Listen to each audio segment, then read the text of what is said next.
heavy snowfall, driving rain, and surging runoff. Elements of nature whose only ambition is to find pathways downstream. When early Californians chose to settle close to the water's edge, they had to contend with the river's desire to overwhelm the valley floor. In the early 1800s, innovative landowners and farmers began protecting lives and livelihoods from the certainty of seasonal flooding. In piecemeal fashion, they built crude levees to redirect winter runoff away from their land. Accelerating the progress of levee construction came with the passage of the Federal Swamplands Act of 1850. Farmers were able to purchase land in the floodplain if they built the levees and drainage needed to reclaim the land for agricultural purposes. A bonus incentive was full reimbursement of the purchase price. And although they had great resolve and the best of intentions, levees built by property owners were fragile, prone to seepage and movement, and of course, the unruliness of the river. By the late 1800s, thousands of miles of levees formed the waterways of the Central Valley. And with the invention of the clamshell dredge, it was easier to build stronger levees. But even with stronger levees, seasonal runoff still brought floods and destruction to the Central Valley. In order to protect lives and property, the state of California, working with the U.S. Army Corps of Engineers, began implementing flood control strategies in the early 1900s. To help the Corps, the state legislature created the State Reclamation Board in 1911. Together, they began managing flood control activities in the Central Valley. This included removing the sediment left over from hydraulic gold mining. Mining deposits were choking river channels and increasing flood risk. To sustain this critical and expensive flood management effort, the California legislature created in 1913 the Sacramento-San Joaquin Drainage District.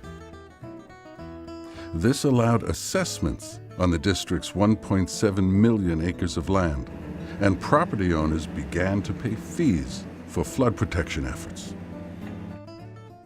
With the additional funding, the Corps and the state began strengthening existing levees and dredging more channels. Weirs and bypasses were also built to relieve pressure on the system during periods of high water.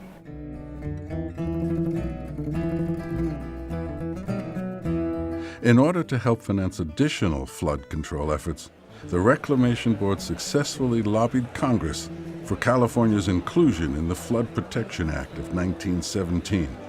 This legislation dedicated federal matching funds for strengthening levees along the Sacramento and Mississippi rivers.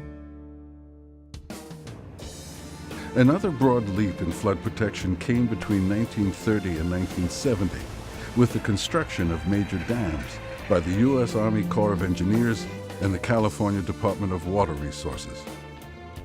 The addition of dams upstream of the levee system would spare thousands of lives and avert billions of dollars in property damage.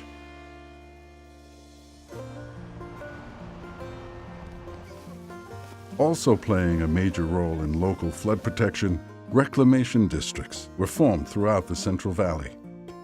Districts made it easier for local governments and landowners to fund levee inspections and maintenance through local property taxes. Reclamation districts are the on-site guardians of their levees, created to guarantee to the state their proper maintenance and operation. This is especially important because the agreements between the state and the federal government stipulate that the federal government will be held harmless from liability in the event of levee failure.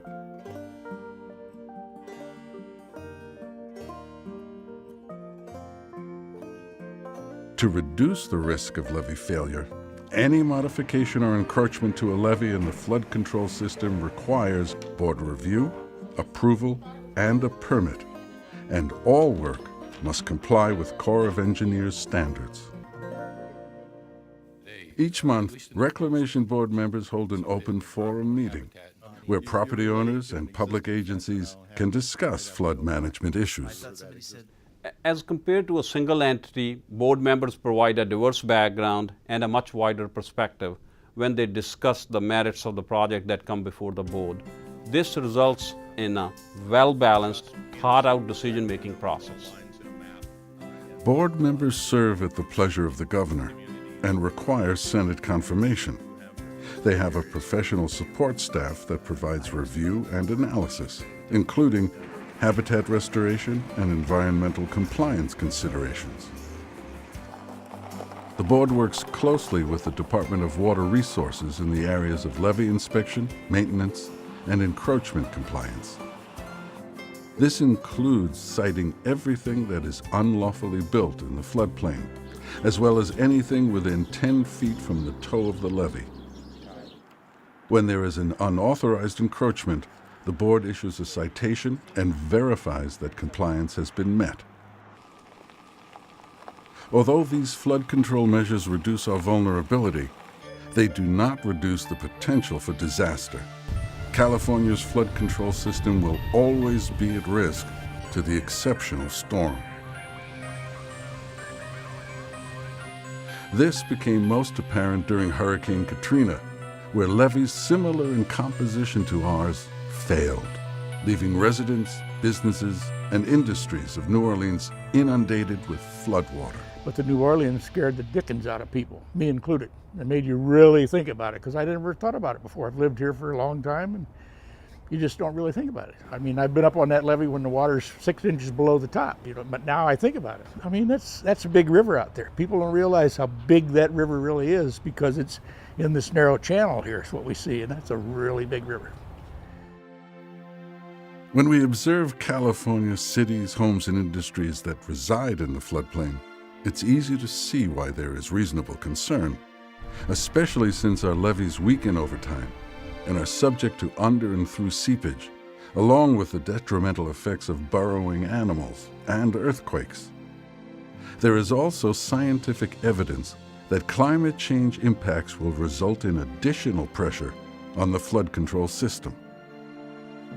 Recognizing a serious flood risk to Valley residents, the Reclamation Board and the Department of Water Resources made a convincing appeal to the California legislature in 2005, calling for an emergency response to fund a comprehensive flood protection plan.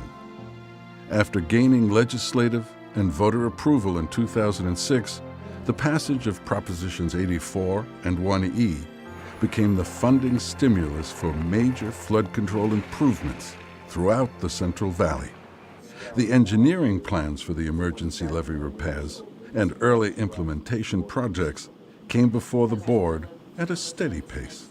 Prompt review, approval, and permitting allowed local flood agencies, the Department of Water Resources, and the Corps of Engineers to begin work without undue delay. The objective was for the most critical sites to receive attention before the arrival of the next wet season. Soon after, an in-depth evaluation of the entire flood control system got underway with the launch of Flood Safe California, a comprehensive program to improve public safety through integrated flood management.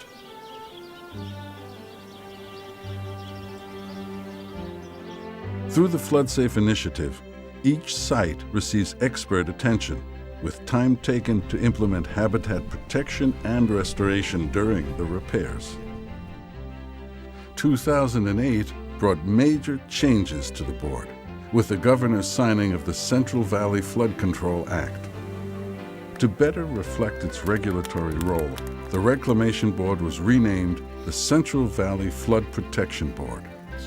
Along with their new name, the legislature increased the board's authority and responsibility to effectively supervise the planning and implementation of flood risk reduction activities. To maintain an ongoing strategy, every 5 years, the board will examine and approve a Central Valley Flood Protection Plan.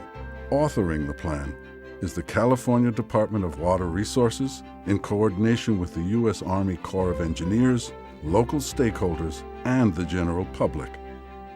The Central Valley Flood Protection Plan is a long-term investment strategy with ambitious and conscientious goals for improving integrated flood management in the Sacramento-San Joaquin Valley. This includes creating strong working partnerships with local flood protection interests, developing strong integrated flood management options with a foundation in social, environmental, and economic sustainability. Having a workable flood risk reduction plan is essential to the board in the approval and monitoring of effective flood protection activities. For more than a century, flood protection for the Central Valley has been the board's #1 priority, with the goal of seasonal runoff safely passing through the floodway. With more than 3 million people and $47 billion in property at stake, the board will continue to aggressively contend with the river's desire to overwhelm the valley floor.